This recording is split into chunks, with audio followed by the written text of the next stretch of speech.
Ya, kepada penanya kedua, saran saya adalah tolong menggunakan bahasa yang singkat. Terus yang kedua juga jangan takut dengan kata-kata intimidasi dari Gus Baha ya. Karena menurut Dale Carnegie itu narasumber yang baik adalah yang mengintimidasi audiennya. Itu adalah salah satu ciri narasumber yang baik. Dale Carnegie mengatakan begitu. Gus nonton saya, beliau mungkin baca Dale Carnegie. Tapi kalau beliau tahu Dale Carnegie ya.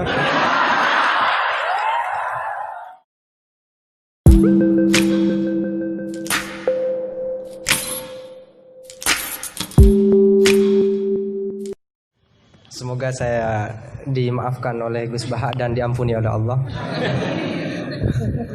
bahwa saya telah mengatur beliau, karena betapapun kata beliau aturan prosedural ya harus tetap di bawah taklimu taklim.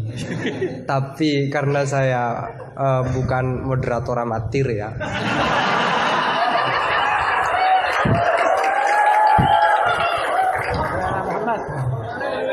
Jadi karena bukan moderator amatir, saya pakai yang satunya, bahwa akhlak itu harus di bawah hukum. Dan dalam konteks musyawarah ya moderator adalah kekuasaan tertinggi.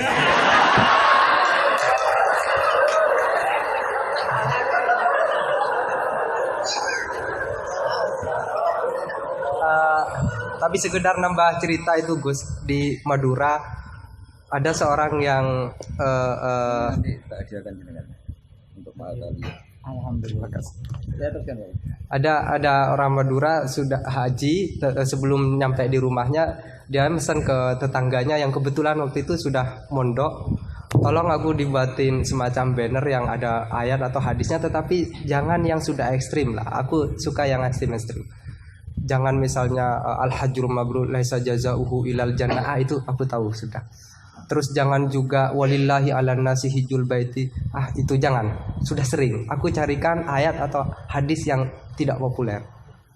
Akhirnya santrinya itu mikir, buka Al-Qur'an dengan pemahaman yang ekstrim, akhirnya langsung dia temukan ayat dan itu dipajang besar-besar di pintu gerbang. Ayatnya adalah man hajjal baita awi tamaro fala junaha, maka tidak ada dosa. Nah, ini termasuk salah satu memahami ayat Al-Quran yang ekstrim. Gobloknya yang ekstrim.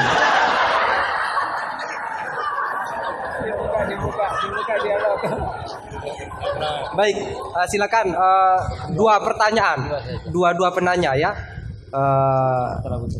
Gus Husen, Putri juga ada, silakan kalau ada. Ya, satu putra, satu putri. Kalau putri gak ada, gak apa-apa. Ya, Husen bukan milih santri putri. Silakan Ustadz Herudin, siapa Ustadz? Ustadz Asror. Ya, saya persilakan dulu dari Ustadz Asror dulu. Ya, Ustadz dulu biar takzim, biar saya tahu.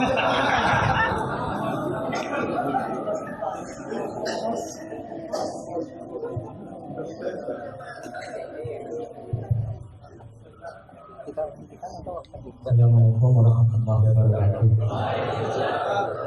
Yang kami hormati Pihak Haji Sudah paling. Saya termasuk muhibin beliau. Saya sering mengikuti kajian-kajian jenengan di YouTube. Saya pernah dengar begini. Jadi ketika beliau mengutip di Syajaratul Ma'arif, waktu beliau mengisi di Dirboyo kalau tidak keliru, kemudian saya langsung cari PDF-nya Syajaratul Ma'arif, karena memang selain sulit bacanya, bukan sulit bacanya. Tapi insya Allah itu meski mudah dipahami memang Syajaratul Ma'arif. Saya banyak berterima kasih karena waktu di mana hari saya belum tahu kitab Syajaratul Ma'arif karya Izzuddin bin Abdus Salam itu yang dibaca di sini memang mirip Qoyatul Usul, sehingga ketika pindah ke Syajaratul Ma'arif tidak terlalu sulit seperti memahami Lubul Usul. Beliau salah satunya adalah ayat yang dibaca Ustaz Wahid tadi itu paman hajjal baita wa tamara fala junaha alaihim itu kemudian disimpulkan bahwa apa namanya jangan sampai Enggak bahasa Arab saja biar kelihatan halus. Tarkul hak dilihat di batin itu nggak boleh. Tapi enggak begitu Raja. Saya bahasanya Enggak, saya enggak bahasa. bahasa saya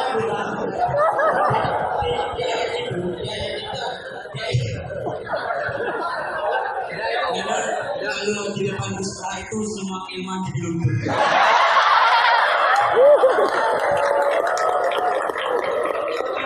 Wahaluddin itu kan kebanggaan agama. Meskipun beliau mengatakan dengan sombong-sombong itu karena sudah jadi dari awal menjadi kebanggaan agama, jadi biasa. Ustaz Wahaluddin ini di kalangan kita Ustaz yang paling top. Tapi ketika Gus Bah yang lebih alim saya itu biasa saja. Gus Bah ini sudah namanya saja Bahaluddin.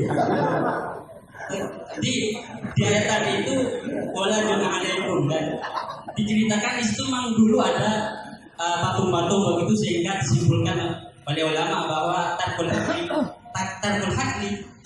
lihat di batin itu tidak apa-apa. Apa namanya? Tak boleh. Jadi tarkul hakli lihat di batin tak boleh. Saya ini jadi penonton. Yang ingin saya tanyakan begini Gus. Dalam kitab Fajuri yang sering dikaji teman-teman Maharani, isi Al-Quran itu kan cuma 9. Oh. Iya, isi Al-Quran kalau disimpulkan kan cuma 9. Mulai dari yang halal, haram, kemudian qisas, kemudian tanzir, tausyir dan ada 9. Saya lupa itu disyairkan oleh Syekh Al-Bajuri disyairkan. Saya tadi lagi enggak mau disyair. Tapi itu ada nanti saya di bab head nanti saya persilahkan ke teman-teman di bab head itu di bajurinya ada siiran tentang isi Al-Quran cuma ada 9. Sehingga bagi beliau kan karena sudah ada halal haram dan begitu itu ketika ada al-qisah fil Quran dijadikan hukum seperti tadi itu menjadi suatu yang sepertinya kurang seperti ini lagi cerita tentang Nabi Ayub itu oleh Allah khud biyadikadiratan fadrib bihi wala tahnas. Enggak khud liru itu. Wah khud biyadikadiratan fadrib bihi wala tahnas. Ayat ini kalau di Rawaiul Bayan itu menjadi dasar kebolehan hilah dalam fikih. Quran buang satu huruf nggak boleh. Boleh Gus. Boleh. Ini enggak iktibas ini karena. Enggak iktibas. Oke. Wala ya'tanul fadli minkum ayyutu itu membuang Wala tadi apa? Wala ya'tanul fadli minkum wasa'ati ayyutu ulil qurba wal masakin wal Bukan buang itu tatmin. Kalau kamu tadi buang waktu. Motifnya nggak tepat. Beda ya? Beda katanya beda. Jadi saya ini jadi tidak ada apa-apanya. Tapi saya lagi di pertanyaan saja Iya. tidak tambah dibully saya. Saya di sini dibully. Pertanyaan saya begini. Yang pertama. Kisahul Quran seperti kisah Nabi Ayub tadi. Itu kemudian oleh ulama dijadikan dasar sebagai jawazul hiyal. Jadi boleh hilah begitu. Karena Nabi Ayub itu bersumpah untuk memukul istrinya sebanyak 100 kali ketika beliau sudah sembuh. Dan tapi oleh Allah kemudian diperintah wahud biar dikatakan cukup pukul pakai rumput saja sebanyak 100 kalau di Rawaiul Bayan. Nah ini kemudian jadi dasar bahwa hilah itu boleh dalam Rawaiul Bayan. Ini yang pertama, itu kan qisah kemudian jadi hukum. Padahal isi Al-Quran sudah dibagi-bagi jadi halal, haram, tanzir, tafsir, qisah dan semacamnya itu. Kemudian yang kedua, Banyak betul. Cukup. itu pertanyaan, oh sudah ya. Cukup. Ya di situ aja kok kamu lari tinggal saya. Saya kalau di sini nggak bisa melihat wajahnya Gus Bah. Saya mau di belakang saja di kursi. Ya, memang harus jauh ya biar tidak terlalu takut. Bunyinya nggak terlalu langsung. Tapi ya kepada penanya kedua saran saya adalah tolong menggunakan bahasa yang singkat. Terus yang kedua juga jangan takut dengan kata-kata intimidasi dari Gus Baha ya.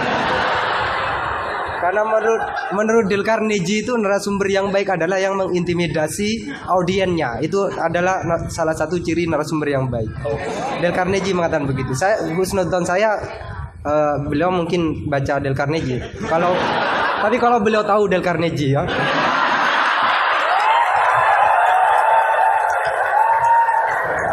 Ya, silakan Saudara Husen.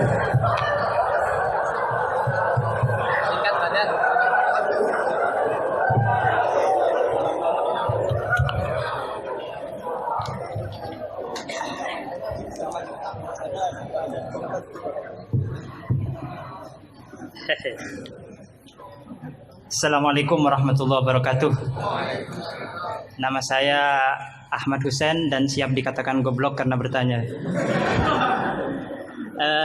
Gus Baha ini berapa bulan yang lalu diangkat sebagai Rois Suriah PBNU dan itu tidak melalui proses kaderisasi melalui ranting MWC dan seterusnya.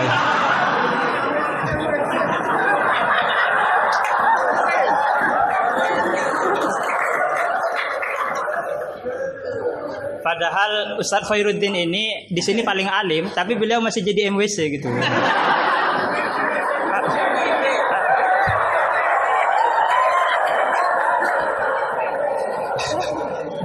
Ya, terima kasih. Nah, itu berangkat dari Gus Baha sebagai Rois Suriah. Saya ingin bertanya tentang ke-NU-an yang telah dirumuskan oleh Ki Hadratus Syekh Hasyim Asy'ari. Karena beliau kalau misalnya nanti tidak bisa menjawab berarti diragukan ke Rois Suriahnya. Oke. Di dalam risalah atau konun asasi Jam'iyah Nahdlatul Ulama disebutkan bahwa secara keagamaan NU menggunakan sistem bermazhab atau mazhub. Serius ini Gus. Yang pertama dalam akidah, terus fikih dan tasawuf. Nah, dalam fikih misalnya NU menganut Abu Hanifah, terus Malik bin Anas, Muhammad bin Idris Asy-Syafi'i yang lahir tahun 154.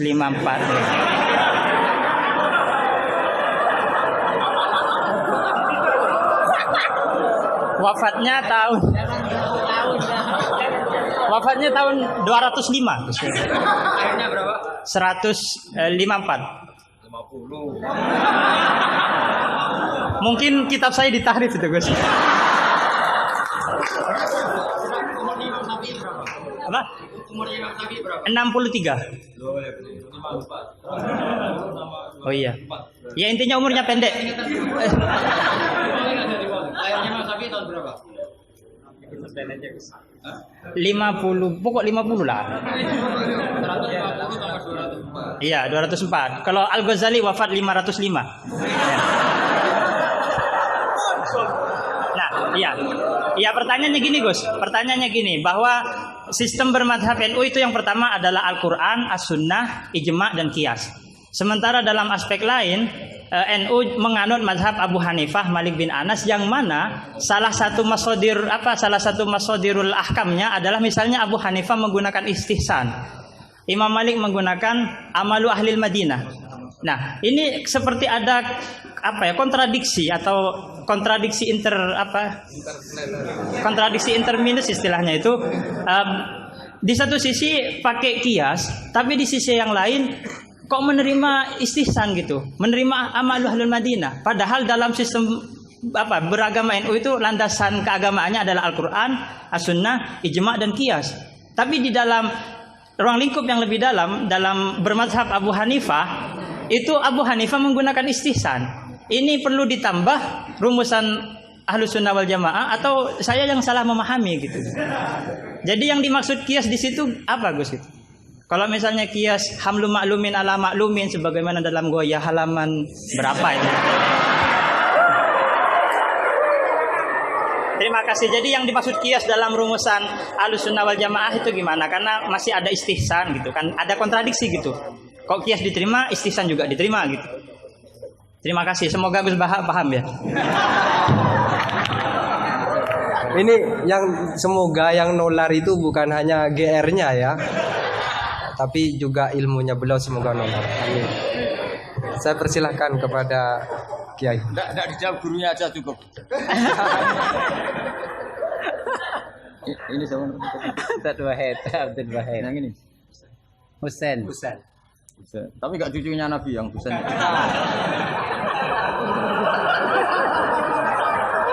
Karena ini juga Husain ya. Ini Husain juga. Husain.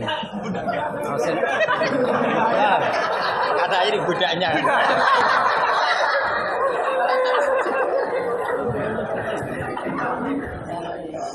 Ini yang jelas ini hari ini benar-benar kacau. Kacau sekacau-kacaunya ini. Ustadznya bingung, santrinya sudah bingung, sombong lagi.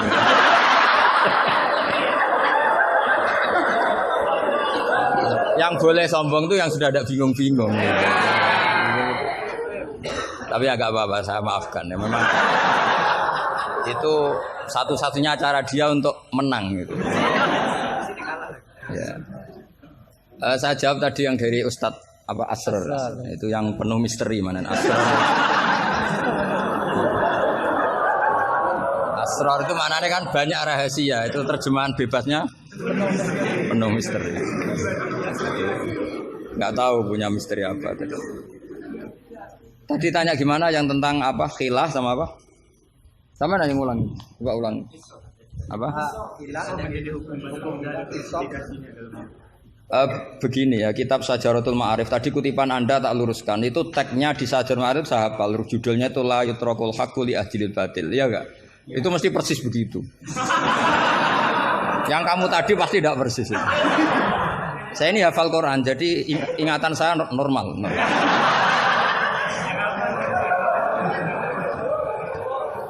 Terus berhalanya namanya apa? Saya ingat kalau berhala yang di Safa dan Marwah, Isaf dan Nailah. Kamu enggak ingat? Enggak ingat apa dah? Gitu kok jadi guru.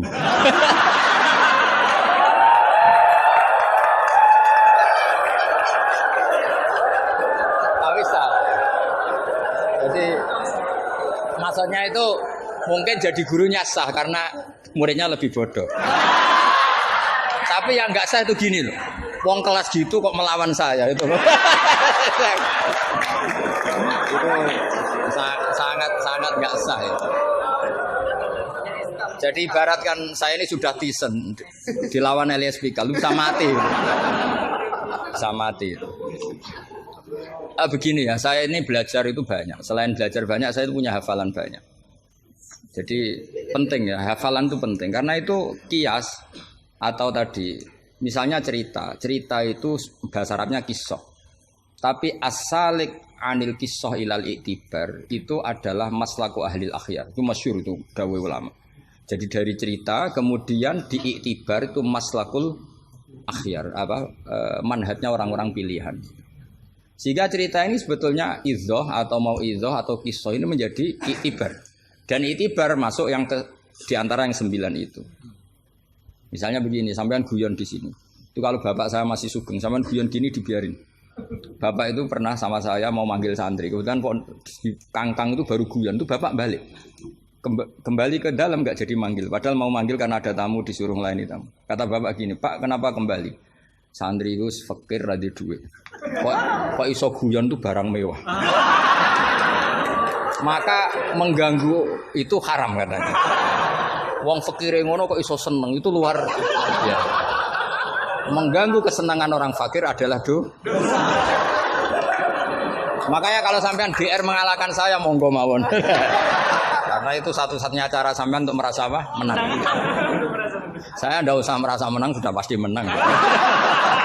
Merasa enggak merasa sudah menang. Ya coba polling saja. Gus Bah sama Ustaz Asrar alim mana? Saya enggak usah jawab.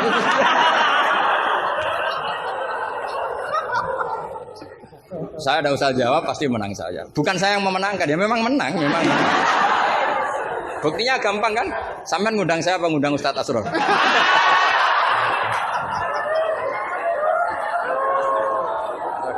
Jadi yang angkuh itu sampean, bukan saya kan, bukan saya. Jadi iktibar itu maslaku ahli akhyar. Termasuk yang saya kagum dari kitab Sajaratul Ma'arif adalah ketika malam itu ada rapat, dengerin ya, malam itu ada rapat bahwa besok Musa harus ditangkap. Di antara yang rapat itu adalah ada rojulun sing yaktumu imanah, yang disebut waqala rojulun min ali fir'aun apa yaktumu imanah. Karena dia ikut rapat, kemudian dia bocorkan ke Nabi Musa ya, wajah apa min aqsal madinati seterusnya itu yang innal mala ya'tamiru nabika. Itu wajah rajulun min aqsal madinati apa? Yas'a. Qala ya Musa innal mala ya'tamiru nabika. Itu si rajul ini pagi-pagi, mungkin bukan pagi ya, setelah rapat itu langsung bergegas nemui siapa? Nabi Musa, besok kamu akan ditangkap oleh tentara dan kamu akan dieksekusi. Kamu kok tahu? Saya ikut rapat. Tapi karena dia masih yaktumu apa? Iman.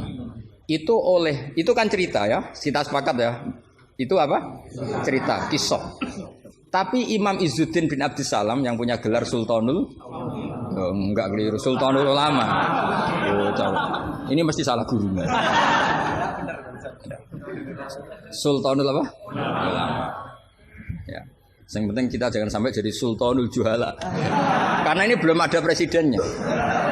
Raja Wali sudah ada Sabdul Qadir, Raja Ulama ada Izzuddin bin Abdis Salam. Kayak Raja Bodoh itu terlalu banyak, makanya kompetisinya susah ini karena terlalu banyak yang jadi apa?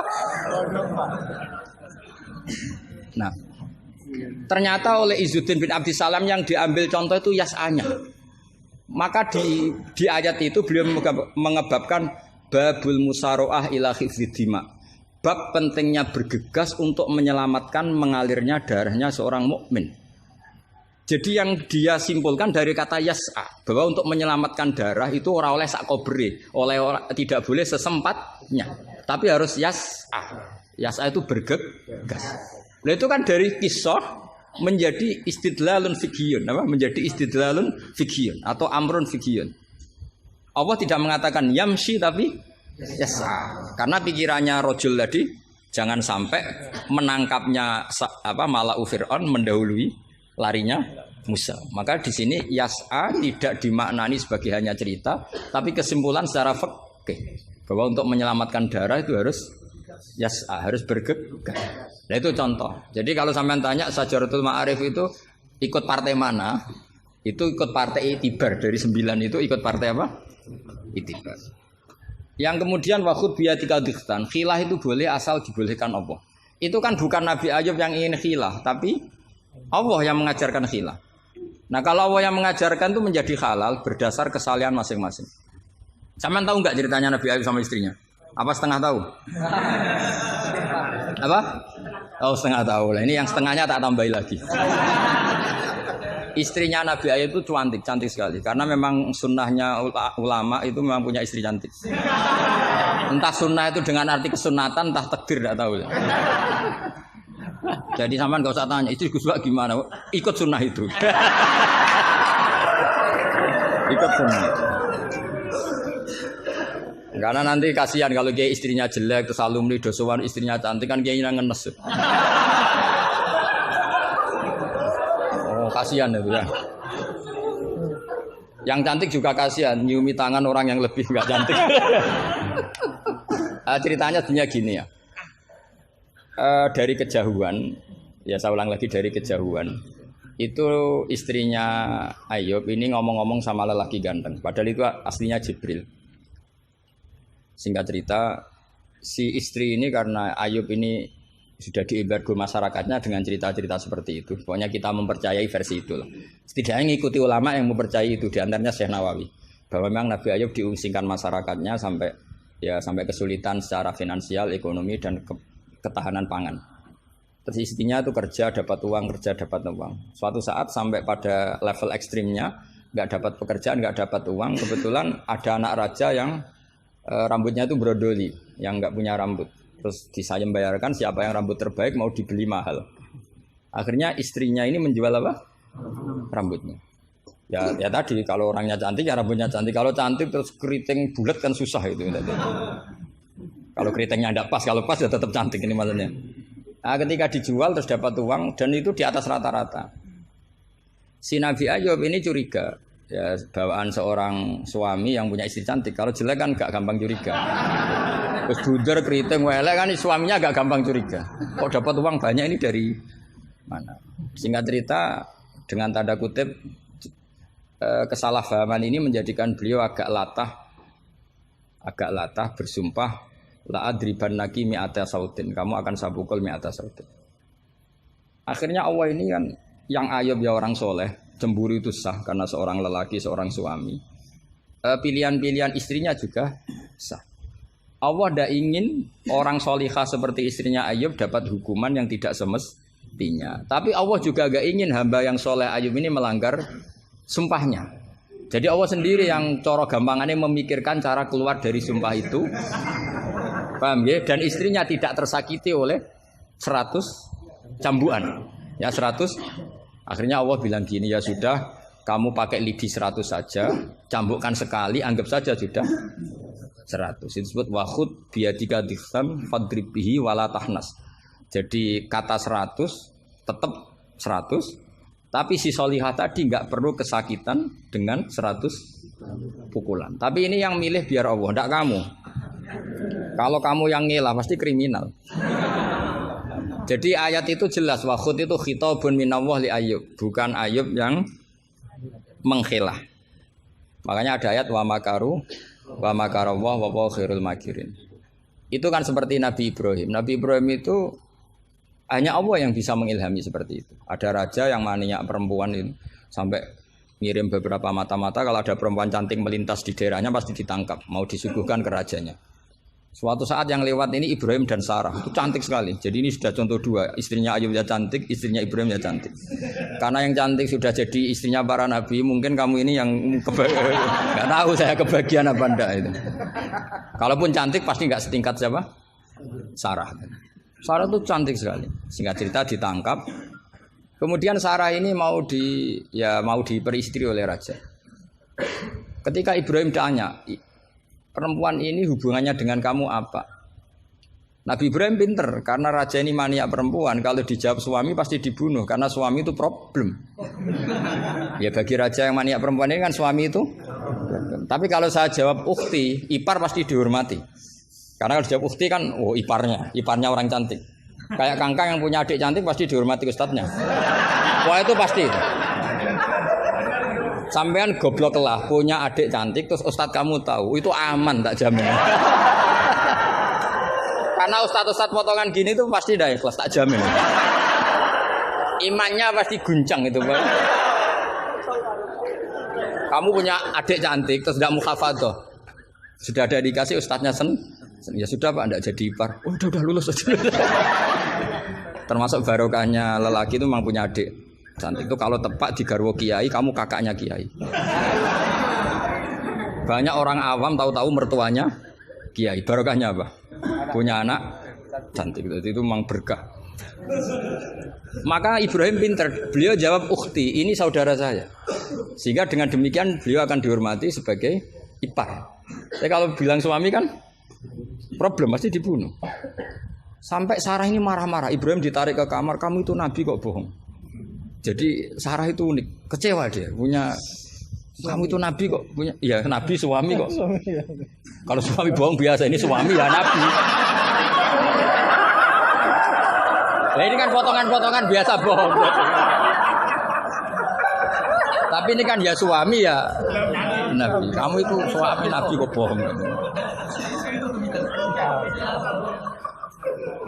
Ya kalau nabi kan nggak mungkin bohong, tapi kalau suami tok kayak sampean-sampean ini kan, wah mesti bodoh nih. Bar ngopi di perempuan cantik kok di ngopi, nang di, ya ngopi wae. Karena kalau menyebut warung kopinya pasti apa? Masalah.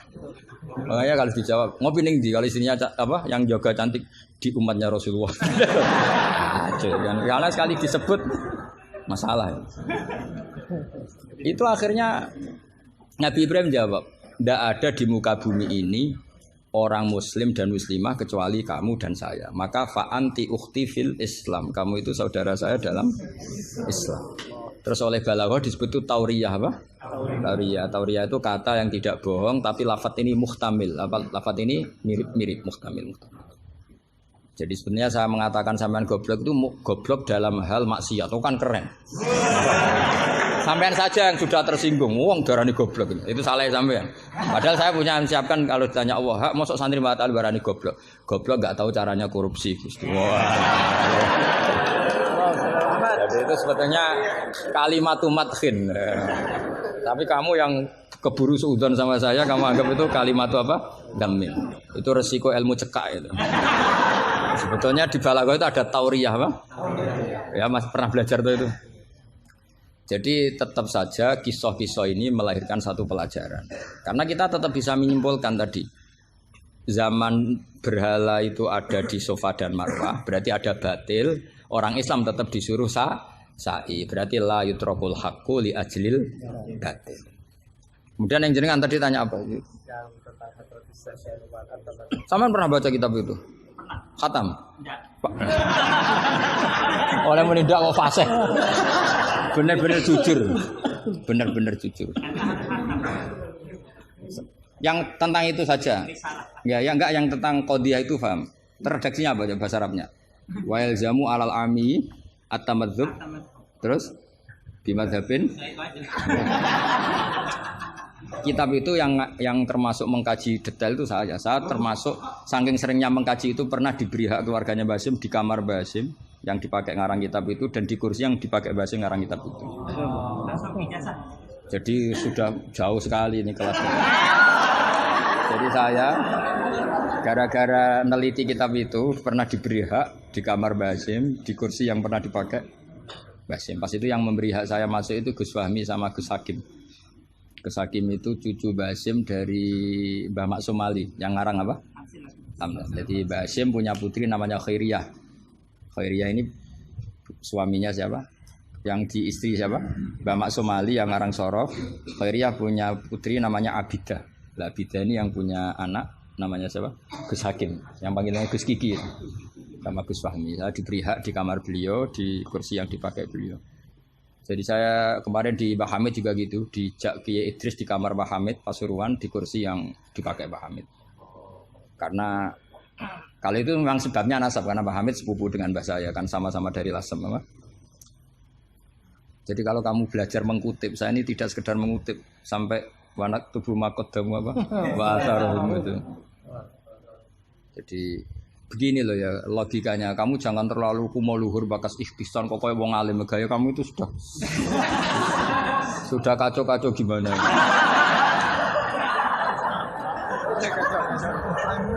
Kayak parah ya. Cerminan ajaran gurunya ini kacau. Iya, jadi ini kamu itu korban pengajaran yang salah. Dan kamu bahasanya juga salah. Menurut NU, pegangan itu 4 itu tidak menurut NU, menurut ahli sunnah wal jamaah.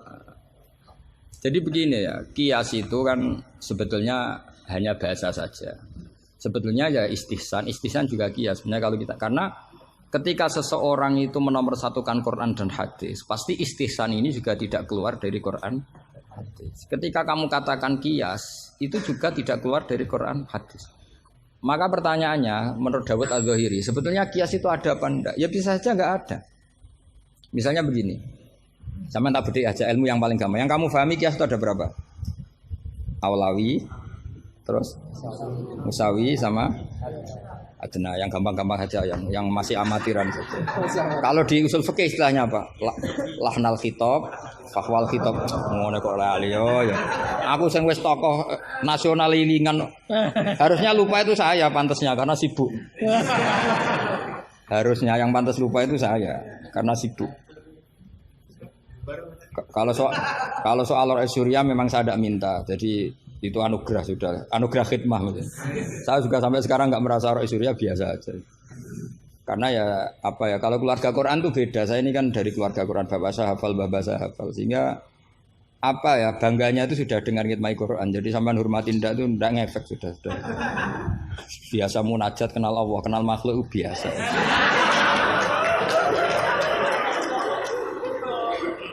Biasa ma'rifatullah dijak ma'rifatul khalqi. Begini misalnya ya, sampean tak bedheki misalnya gini. Fala taqul lahuma uffin atau innal ladzina yaquluna amwalal yatama zulman. Kita paling gampang kalau kita ngajari Mahat Ali seperti ini, yang gurunya saja meragukan ini, yang guru kepala.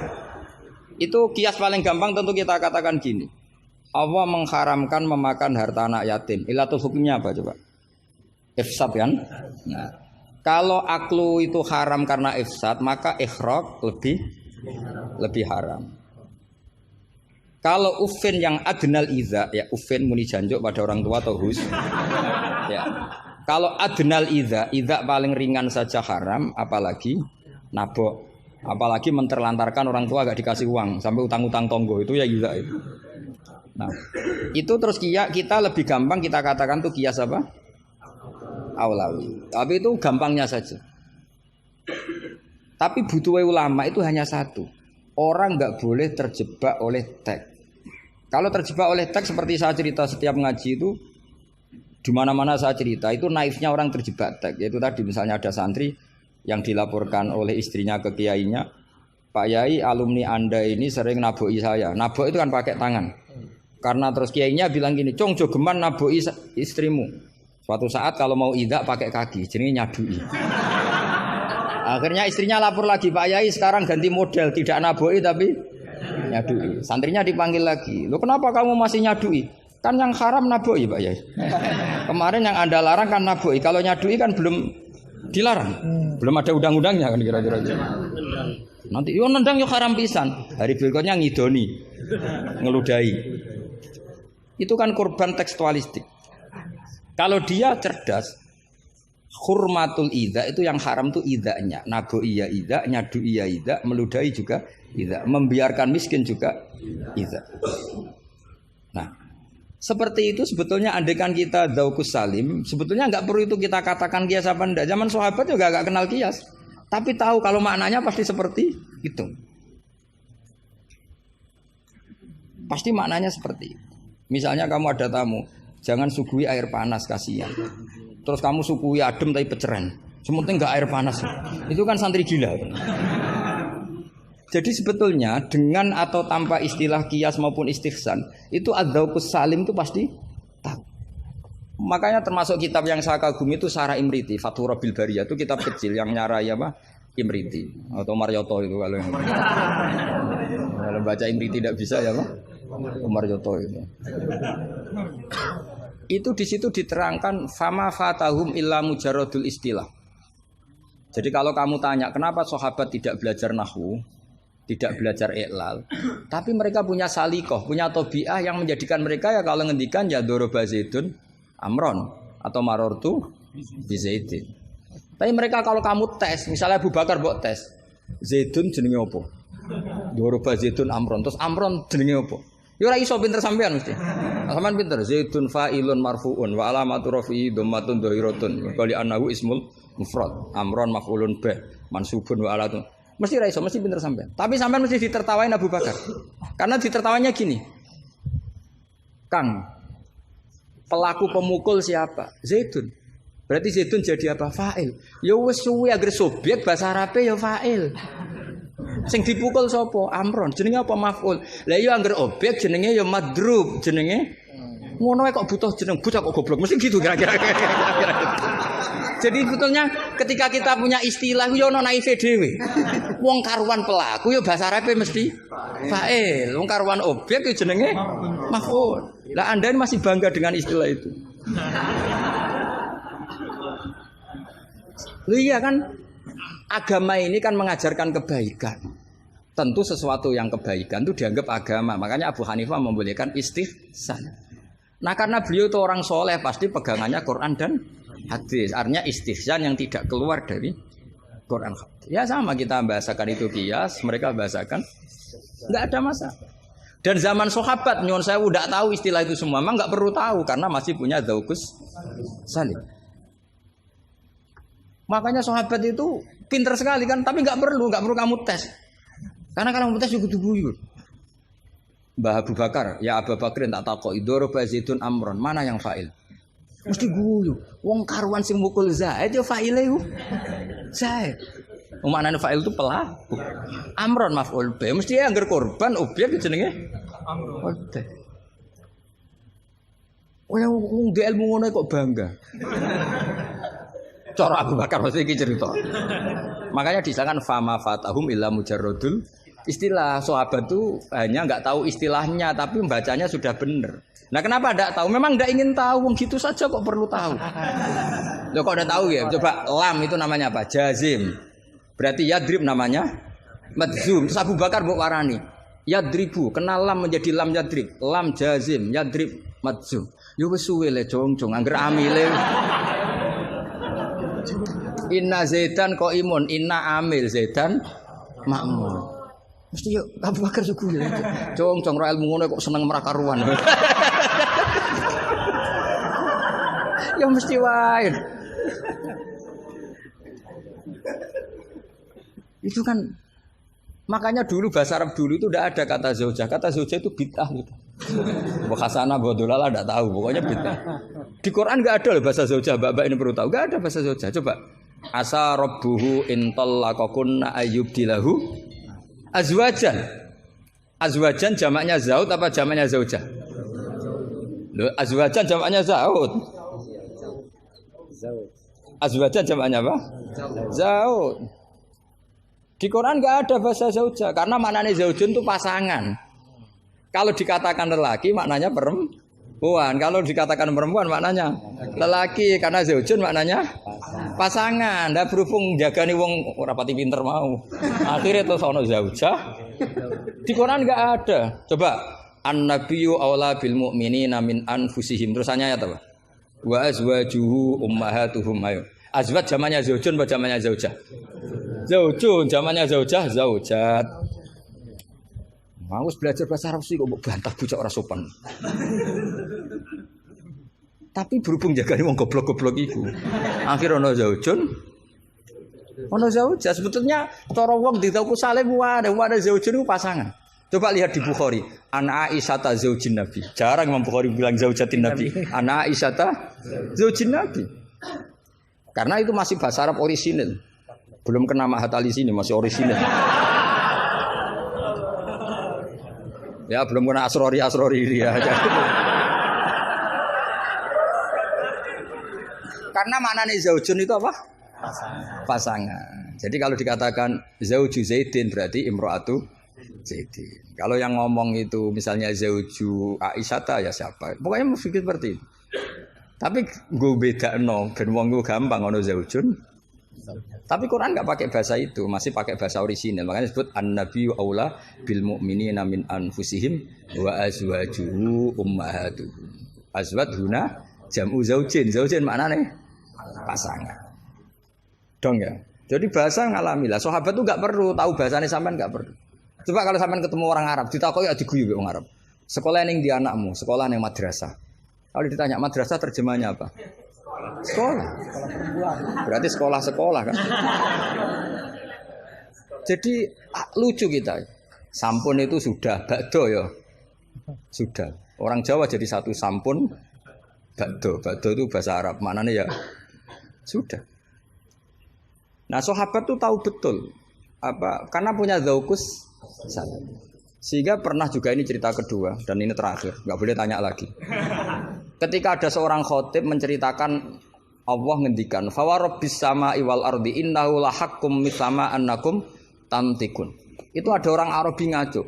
"Man dzalladzi akhdhabal jalil hatta alja'u ilal yamin." Ayo hafalkan Pak Asrori ben latihan hafalan apa? "Man dzalladzi akhdhabal jalil hatta alja'u ilal yamin." Pak khotib, saya mau tanya, siapa yang bikin Allah murka sampai Allah dipaksa sumpah? Karena orang kalau sampai sumpah itu artinya nganggep mukhatabnya tidak percaya. Makanya di balaghah ada urutannya. Kalam itu kalau nggak ada pengingkaran nggak usah pakai taukid. Kalau ada pengingkaran pakai taukid. Kalau pengingkarannya banget pakai qasam. Termasuk pakai apa? Artinya gini, kalau Allah sudah sumpah pasti indikasi Allah sedang duka. Karena qasam hanya untuk mukhatab yang tidak percaya. Makanya ketika ada khotib baca fawarabbis sama iwal ardi innahu lahaqqum mitsama annakum tantikun. Langsung Arafi tadi tanya man dalladzi akhdubal jalil. Itu siapa Pak khotib yang bikin Allah marah sampai Allah harus sumpah. Ini namanya adzauqus. Tapi ya enggak usah kamu tes. Itu namanya apa? Faidatul khitab wa lazimul faidah. Faidah apa lazimul? Ya enggak bisa kalau zaman dulu ya enggak ada istilah itu. Istilah itu kita bikin. Jika mukhatab khaliyadhini begini. Kalau agak enggak percaya terus kamu sok pinter. Jika mu khotob ingkar maka gini. Ya memang bahasa Arabnya enggak percaya ku ingkar dul ngene kok ora roh. Tapi kamu anggap bahasa Arab itu luar biasa. Ya kan normal kan sebetulnya itu normal. Dong ya sudah ya. Ya sudah. Ya sekira mohon maaf ya muga-muga kula ya disepuro pangeran. Tapi yang jelas itu lebih salah sampean. Yang seneng kiai kok ngatur apa? Gus Bah harus datang tanggal ini jam ini. Cek keren nih ngatur. Ya, saya kira demikian. Assalamualaikum warahmatullahi wabarakatuh.